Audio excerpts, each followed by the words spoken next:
For generations, America produced the most and the best comedians in the world. This was the funniest country on earth because it was a free country. Comedy requires, above all, independence and honesty. You can't be reading talking points from anybody.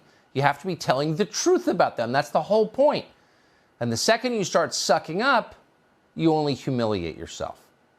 Well, late on television, they've been sucking up to people in power for several years now. They haven't resigned their jobs because they pay well, but they do continue to humiliate themselves. If you tuned in at any point over the last year, you saw things like this. The Cuomo brothers, you and your brother Chris, tied as the most desirable men in New York. Now, as an older brother, can you abide by a tie? Do you want to do anything right now to push yourself over the top in terms of desirableness? You want to loosen the top button? You want to give us a smoldering stare? Anything? I have to ask for a friend. They want to know, and I won't say her name. She wants to know, what phase of dating are you currently in? Zero. I'm at phase 0 on dating. There's no duration on phase 0. Yeah, wow. There is no automatic time that you go to phase 1. You could stay at phase 0 for months, by the way. I think New York City will be fully reopened before I get out of phase 0 on dating.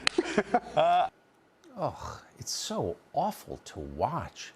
The fake, overeager laughter, the stupid lines, the endless sucking up. And the saddest part is some of these guys, the people you just saw, used to be legitimately talented. They were funny, but they gave it up in order to read the script.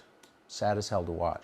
Last night, the new version of the script told them, you'd better change your opinions on Andrew Cuomo. No more sucking up. So dutifully, they did.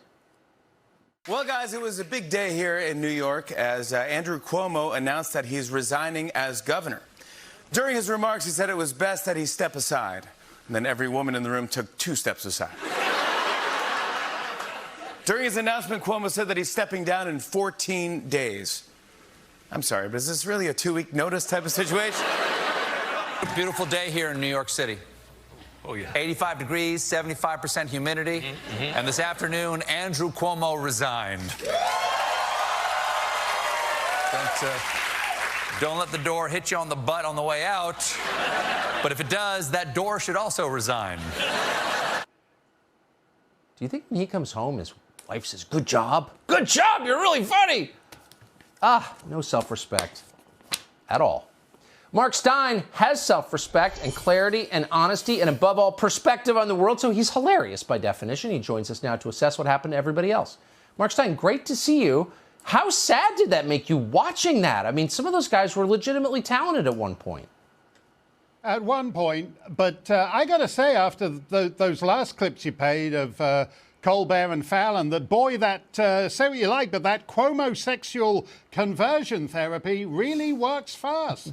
I mean, they turned it around in 10 minutes. They were full-blown Cuomo-sexuals, and now they're doing crackerjack material.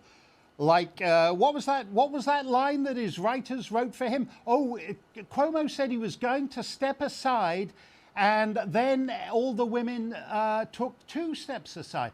It's amazing to me. They have like 37 writers on the writing staff, and they met for hours, and they tested those lines. And that's the best they can come at. Now, you have to see the problem from Fallon and Colbert's point of view. They can't do anything genuinely funny about the guy being a blood-soaked butcher. They can't do any sharp comedy on that.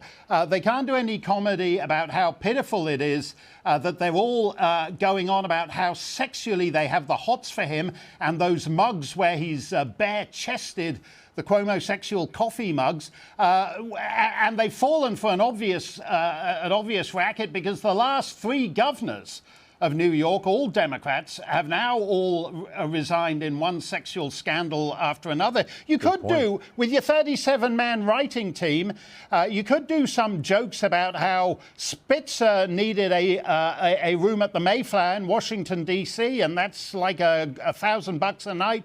And then David Patterson made do with the Days Inn on 94th Street in Manhattan, and that's only $130 a night. And then this guy saves you the hotel bill altogether because he just ropes everybody in the office, but they can't do anything, even with the 37-man writing team.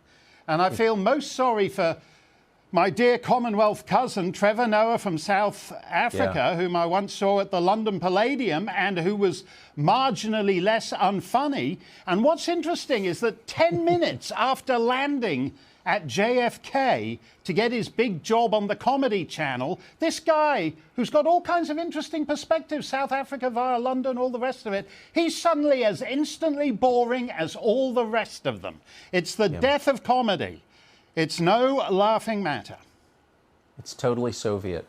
They weren't very funny either. Mark Stein, great to see you tonight. Thank you so much. Thanks a lot, Tucker.